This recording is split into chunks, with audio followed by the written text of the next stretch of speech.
రక్షణ కవచంగా ఉన్న ఓజోన్ లేయర్ కోలుకుంటోంది. వరల్డ్ ఓజోన్ డే సందర్భంగా ఇటీవల ప్రపంచ వాతావరణ సంస్థ కీలక విషయాలను వెల్లడించింది.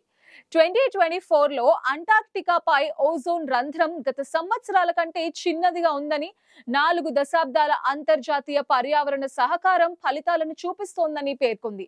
2040 నాటికి 1980ల స్థాయికి చేరుకునే అవకాశం ఉందని తెలిపింది.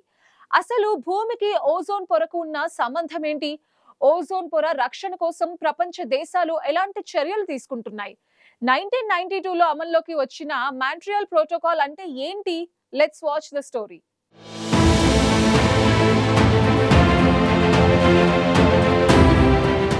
ఓజోన్ పొర భూమి స్ట్రాటోస్పియర్లో ఉన్న ఒక రక్షణ కవచం. సూర్యుడి నుంచి వచ్చే హానికరమైన అల్ట్రావైలెట్ రేడియేషన్ను ఫిల్టర్ చేస్తుంది. ఈ పొర లేకపోతే యూవీ కిరణాలు మానవులలో స్కిన్ క్యాన్సర్, కంటి శుక్లాలు, పర్యావరణంలో మార్పులు, పంటలు, సముద్ర జీవరాశులకు నష్టం కలిగిస్తాయి. 1980లలో ఓజోన్ పొరలో రంధ్రాలు, ముఖ్యంగా అంటార్కిటిక్పై క్లోరోఫ్లోరో కార్బన్స్ వంటి ఓజోన్ డిప్లీటింగ్ సబ్స్టాన్సెస్ ఓడిఎస్ల వల్ల ఏర్పడ్డాయని శాస్త్రవేత్తలు కనుగొన్నారు. ఈ సమస్యను పరిష్కరించడానికి 1987లో మాంట్రియల్ ప్రోటోకాల్ను ప్రపంచ దేశాలు తీసుకువచ్చాయి. ఇది సిఎఫ్సిఎస్ ఇతర ఓడిఎస్ ఉత్పత్తిని బ్యాన్ చేసింది. తాజాగా వరల్డ్ ఓజోన్ డే సందర్భంగా world meteorological organization WMO ozone పొర కోలుకుంటోందని తన బులెటిన్లో వెల్లడించింది. 2024లో అంటార్కిటికా మీద ఏర్పడిన ఓజోన్ రంధ్రం గత కొన్నేళ్ల కంటే చిన్నదిగా నమోదైందని, దాదాపు 4 దశాబ్దాలుగా జరుగుతున్న అంతర్జాతీయ సహకారం ఫలితంగా ఈ పురోగతి సాధ్యమైందని స్పష్టం చేసింది. ఈ సంవత్సరం తక్కువ ఓజోన్ క్షీణత సహజ వాతావరణ కారణాల వల్ల జరిగిన దీర్ఘకాలంలో కనిపిస్తున్న సానుకూల ధోరణి మాత్రం అంతర్జాతీయ చర్యల విజయాన్ని ప్రతిబింబిస్తోందని WMO ఓజోన్ బులెటిన్ 2024లో పేర్కొంది. 2024 సెప్టెంబర్ 29న అంటార్కిటికా ఓజోన్ రంధ్రం గరిష్ట స్థాయిలో 46.1 మిలియన్ టన్నుల ఓజోన్ లోటుతో నమోదై 1992లో మాంట్రియల్ ప్రోటోకాల్ అమల్లోకి వచ్చినప్పటి నుండి 7వ చిన్న రంధ్రంగా రికార్డు అయ్యింది.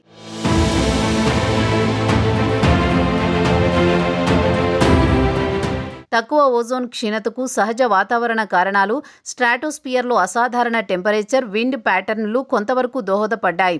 2023లో ఓజోన్ రంధ్రం 53 మిలియన్ టన్నులతో పోలిస్తే 2024లో 46.1 మిలియన్ టన్నులు తక్కువగా ఉంది. ఇది స్థిరమైన రికవరీని ప్రతిబింబిస్తోందని WMO వెల్లడించింది. ఓజోన్ పొర 2040 నాటికి అంటార్కిటిక్లో, 2066 నాటికి ఆర్కిటిక్లో 1980ల స్థాయిలకు చేరుకుంటుందని తెలిపింది.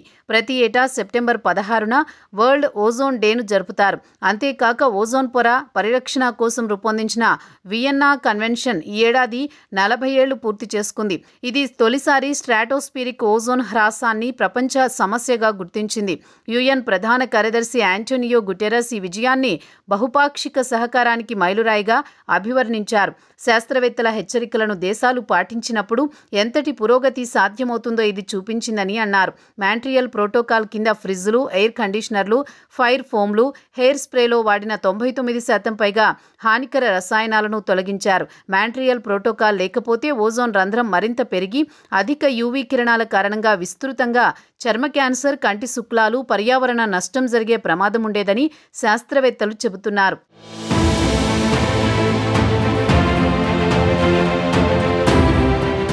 1987లో సైన్ చేయబడిన మాంట్రియల్ ప్రోటోకాల్ ఓడిఎస్ ఉత్పత్తి వినియోగాన్ని నిషేధించింది.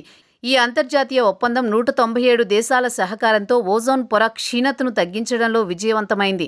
గతంలో సిఎఫ్సిఎస్, HCFCs, హాలోన్స్ వంటి రసాయనాలు ఎక్కువగా ఉపయోగించబడ్డాయి.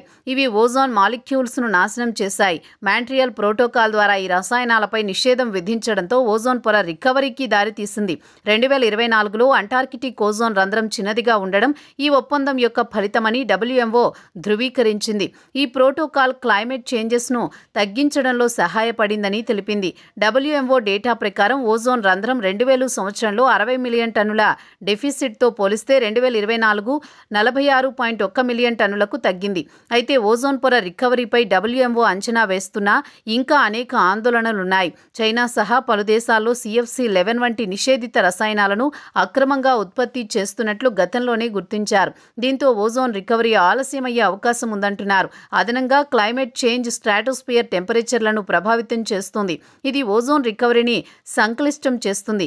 WMO ఈ సవాళ్లను ఎదుర్కోవడానికి మాంట్రియల్ ప్రోటోకాల్ అమలును కఠినంగా కొనసాగించాలని భావిస్తోంది.